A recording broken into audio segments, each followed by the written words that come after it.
ବାପା ITI ବୋଲେ କଣ? ମୁଁ କହିଲି ITI ମାନେ ଟ୍ରେନ କୁ ଟ୍ରେନ ଟୋକା ଯୋଡ଼ି ପାରିବ। ବର୍ତ୍ତମାନକୁ ଝିଅ ମିଳୁନି ବୋଲି ହଉଛ। କିନ୍ତୁ 10 ବର୍ଷ ତଳେ ମୁଁ ଗୋଟେ ନାତି ଧରି ଗୋଟେ ଗାଁକୁ ଯାଇଥିଲି। ସେ ଗାଁରେ ପଚାରିଲି ଝିଅ ଅଛନ୍ତି ପଢା ଝିଅ ନା ହଁ। ଜଣକ ଘରଟି ଗଲୁ। ଯେତେବେଳେ ଗଲୁ ବହୁତ ମର୍ଯ୍ୟାଦା କଲେ। ସେତେବେଳେ ଝିଅ ବହୁତ ଅଛି, ବହୁତ ଘରେ ବହୁତ ଏମିତି ସମ୍ମାନ ହିସାବରେ ମିଠା ପାଣି ସବୁ ଦେଲେ, ଥଣ୍ଡା ଫଣ୍ଡା ଦେଲେ। କହିଲେ ପୁଅଟି କଣ କହୁଛନ୍ତି ପଚାରେ। ମୁଁ ସେଥିରେ କହିଲି ଯେ ପୁଅଟି ITI କରିଛନ୍ତି, ଆଉ ନିକଟରେ ମଧ୍ୟ କାଗଜପତ୍ର ପକାଇଛି, ଚାକିରି ହେଇଯିବ। କହିବାରୁ ସେଇଠି ଗୋଟେ ଝିଅ ପିଲାଟେ ମାଇକିନା ଗୋଟେ ବୟସ୍କ ମାଇକିନା ଲୋକ ଥିଲା। ସିଏ କହିଲା ବାପା ITI ବୋଲେ କଣ?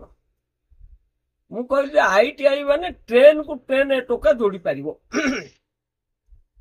ଯେତେବେଳେ କହିଦେଲି ପ୍ରାୟ ଦାଣ୍ଡକୁ ମଧ୍ୟ ଆଉ 4-5 ଜଣ ଝିଅ ପିଲା ଥିଲେ, ମାଇକିନା ଲୋକ ଥିଲେ। ତାଙ୍କର ଝିଅ ମଧ୍ୟ ଅଛି ରେଡି ହେଇକିରି। ତାଙ୍କେ ସବୁ ରେଡି ହେଇକିରି ଝିଅ ମାନଙ୍କୁ କହିଦେଲେ ଏମିତି ଗୋଟେ ଯୁବକ ଟୋକା ଆସିଛନ୍ତି ତାଙ୍କ ଅଜା ସାଙ୍ଗରେ। ଅଜା ମଧ୍ୟ ସେ ପ୍ରକାର ଦେଖାଯାଉଛି ହିରୋ ଭଳିଆ। ତାପରେ ଝିଅ ମାନେ ମଧ୍ୟ ଶୁଣିଲେ ଯେ ଏମିତି ବରଟେ ମିଳିବାଟା କଷ୍ଟ। ITI ଚାକିରି ITI ପଢିଛନ୍ତି ବୋଲେ ସମୟ ପଡିଲେ ମାନେ ଗୋଟେ ମେକାନିକାଲ ଏକା ଫୋରମାନ ହେବେ। ଆଉ ଟ୍ରେନ ଯଦି ଯୋଗ କରୁଛନ୍ତି ବୋଲି ଭାବିକି 10-8 ଝିଅ ବାହାରିଲେ ଆମେ ମଧ୍ୟ ବାହା ହେବାକୁ ସ୍ୱୀକାର। ଆମେ କହିଲୁ ଆମେ ଜଟିଳରେ ପଡିଗଲୁ। 10-8 ଖବର ଆସିଲାଣି, ସିଏ କହୁଛି ଆମ ଝିଅ ଦବୁ, ସିଏ କହୁଛି ଆମ ଝିଅ ଦବୁ, କରିବା କଣ? ସେଥିପାଇଁ ଆମେ ଭାବିଲୁ ଯେ ନାଇଁ ସବୁ ଜଟିଳ ସମସ୍ୟା କରିବାନି। ଯାହା ଘରଟିକି ଆସୁଛୁ ତା ଘରଟି ପ୍ରଥମେ ଯିବା, ଯାଇକି ପଚାରିବା। ତାଙ୍କର ଯଦି ଅରାଜି ହେବେ ବୋଲେ ଅନ୍ୟ ଝିଅ ବନ୍ଦୋବସ୍ତ କରିବା। ପ୍ରଥମ ଯାହା ଘରଟିକି ଯାଇଥିଲୁ, ମିଠା ଜଳଖିଆ ଖାଇଥିଲୁ, ତାଙ୍କ ଘର ପଚାରିଲୁ ପିଲାଟି ITI କରିଛି, ଆଉ କଣ ତମର ସମ୍ମତ ବୋଲି କହିବାରୁ ସେ ତାଙ୍କର ବାପା ନଥିଲେ, ମା ଥିଲେ, ଆଉ ଝିଅ ମଧ୍ୟ ଥିଲା।